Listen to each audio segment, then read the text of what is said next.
Problems, problems, problems. Stick around and I'll show you what's been happening and how I went about solving it.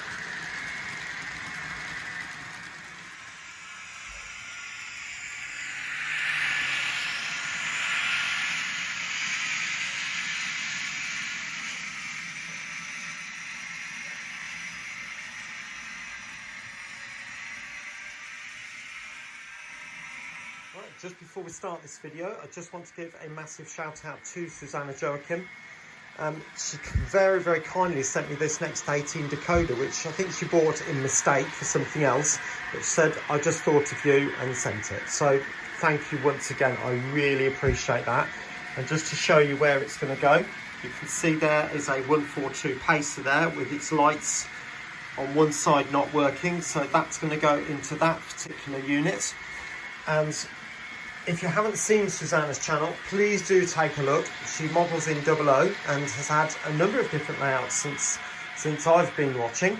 And currently we're on MILLENHALL and VOLMER, which is a big southern region station, GWR station, and also quite a big container depot there as well. So please do take a look at that.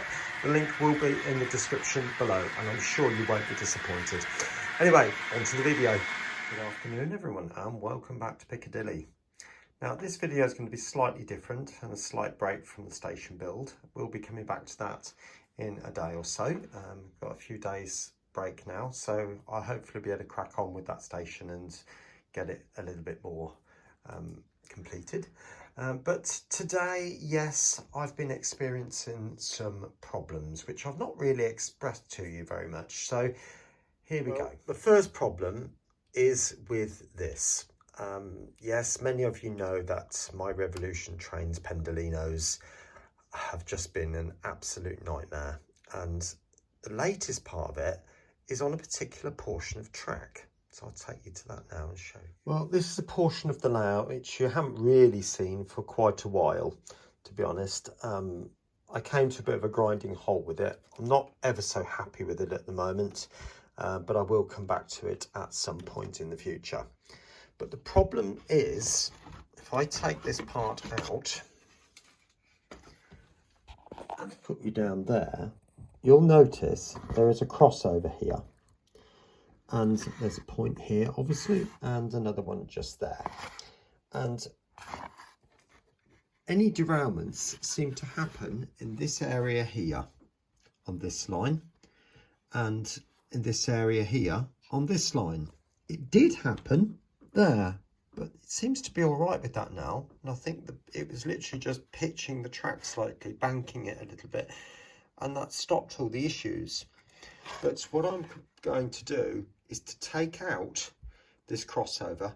I mean, to be honest with you, I very rarely use it, because if I do, there's usually a derailment down there anyway, whatever the train, just regardless whether it's the Pendolino or not.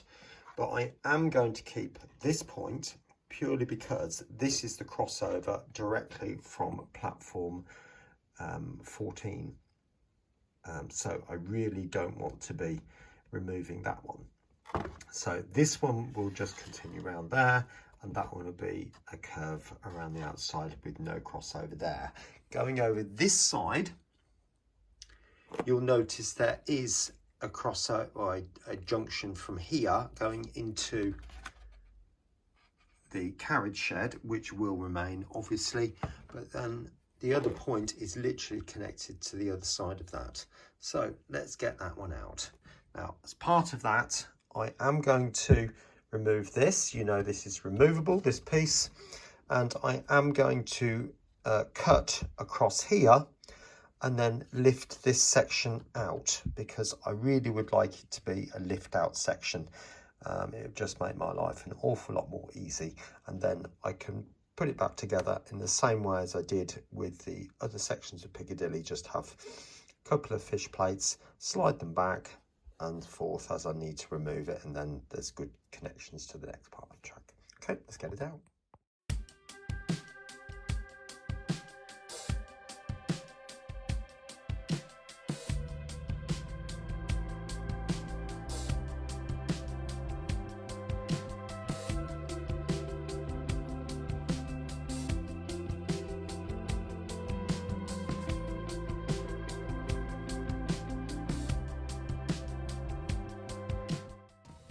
before I do anything else, what I do need to check is that I've got track to replace them.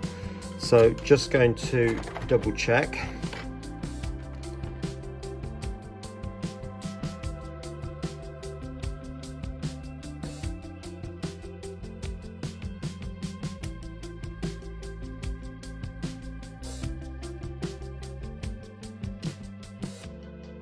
I must stress, before I tip this water onto the track, I'll just point you up to the transformer, the Z21 there, and you will be able to see that is off. No blue lights, or any coloured light for that matter. It is off, and that's very important for obvious reasons. You don't tip water onto electrical items. So anyway, let's crack on with it.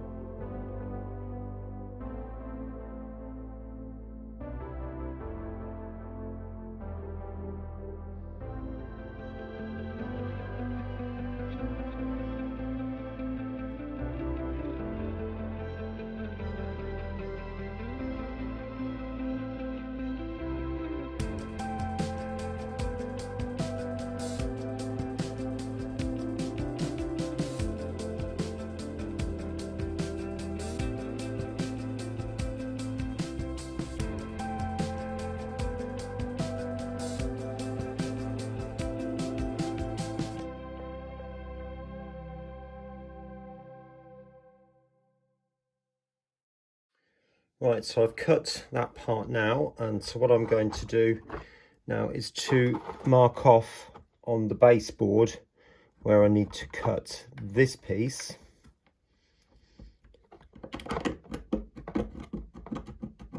Just there, like that. And I'd rather do it, be generous and have to trim it back a little bit than be overzealous and end up with a big gap. Right, so that piece now fits comfortably. I normally do it about 1 millimetre short, and that gives about a 0.5 millimetre gap at either end, because obviously we're going to come up to the hottest part of the year soon, and tractors tend to have a habit of expanding and buckling if you don't leave gaps. So anyway, my next stage now is to clear up all this mess and then get the new piece actually put in. I'll join in a minute.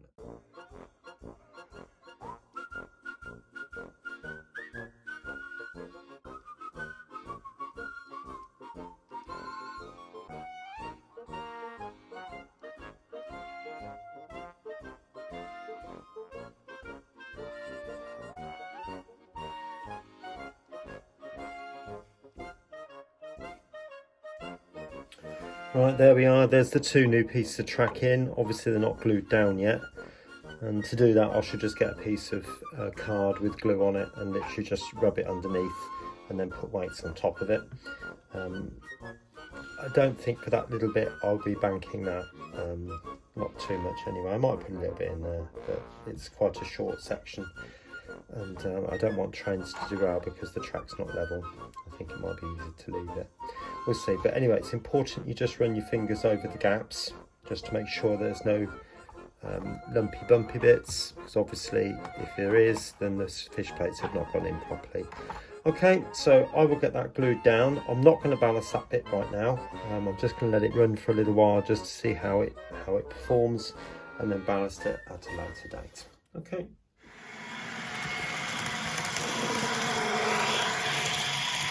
The second issue that I have is we're underneath the board, if you can see, and this is the fiddle yard area, yeah, and obviously that's the lift just there for those who haven't seen it, and that up there is the board where the tracks are, i.e. that, and then when I press the relevant buttons, making sure that everything's all right, it works its way down. So there we go. Now the problem I had was that the lift has been working fine, except it caught something, i.e. that cupboard just here. Somehow it moved backwards and the lift caught it and started doing that, which is a disaster. Now, gratefully I don't leave it. I'm always here, But so I was able to stop it and stop any damage, but it did cause the end of that to tip so much that it brought those tracks up. So did you see that as it caught the end of that track? So that needs to be glued back down again and check whether it's actually able to take a train. And there are problems on the actual lift itself with this near track, but I'm not going to talk about that in this particular video because I think it's just going to be too much. Right, for this I am just going to use hot glue. Just get a little bit in there quickly.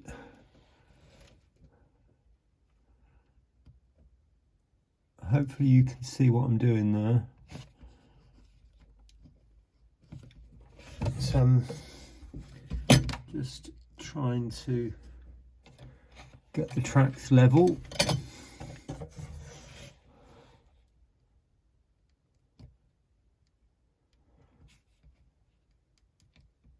So hopefully when I bring this wagon off, it should roll off without any issues. Oops, there's obviously an issue there, isn't there?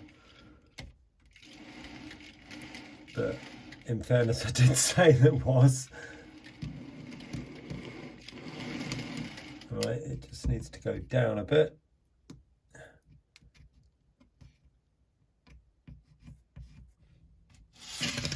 There you go, that seems to be running off. All right.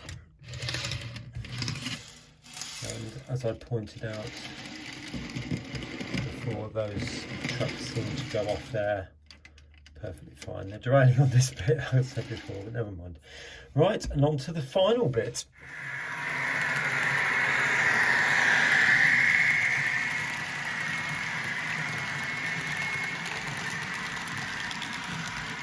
Right, this bit here, it's not so much of a problem. Trains have run over it, no problems whatsoever. But all these three tracks here, these ones are curved. And yet this one is not. So what I'm going to do is replace it with that, which does seem to make a lot more sort of sense. Now, I do appreciate that's going to be a little bit more of an involved job. It's not just going to be a straightforward case of, you know, just swapping out this point and putting this one in, because the geometry is very different. But what I've also got to be completely aware of is the fact that each of these boards are independent and they are joined, yes, by the fish plates. But if I want to take this board out, all I do is slide the fish plates back and then lift the board out. And in theory, it should just pop out without any issues. And all the tracks that cross over the edge have these slidable fish plates on it. So I'm all right up to that point. But if I replace it, if I put that point in there, chances are I've got to replace these three pieces of track as well. All right, so it might be better really if I rip up the whole thing.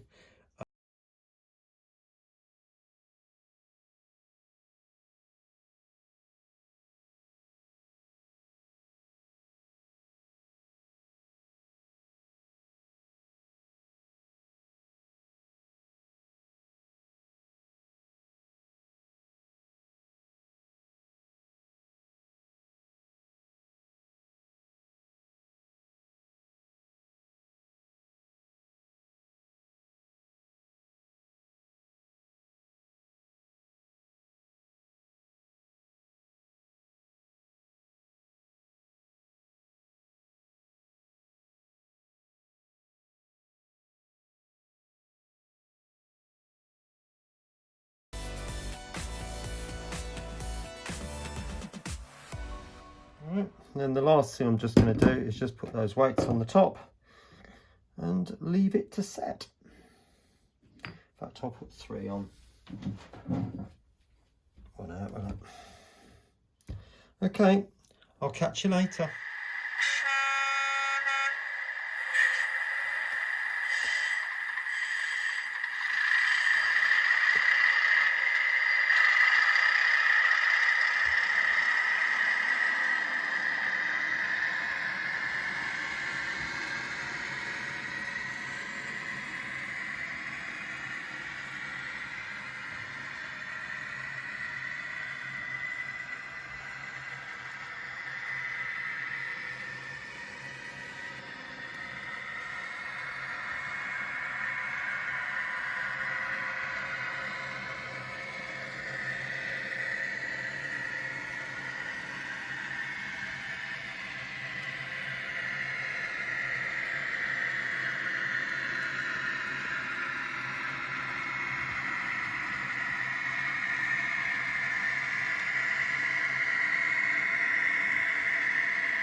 Well, there you go. As you can see now, I've got the trains running over the two sections. And just follow up the 37. Do seem to have an issue with these diamond crossings, all of them. There's 3. Although having said that, those are going over quite nicely, but the occasional train does need adjusting. Going over to that one, which is just there. But that seems to be running reasonably well. I think the diamond crossing thing is just a gauging issue, and I've been widening the gauging out ever so slightly by about 0.1, 0.2 of a millimetre, and it seems to be improving.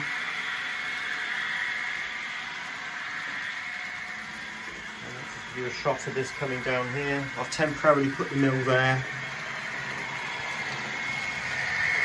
The mill will go back.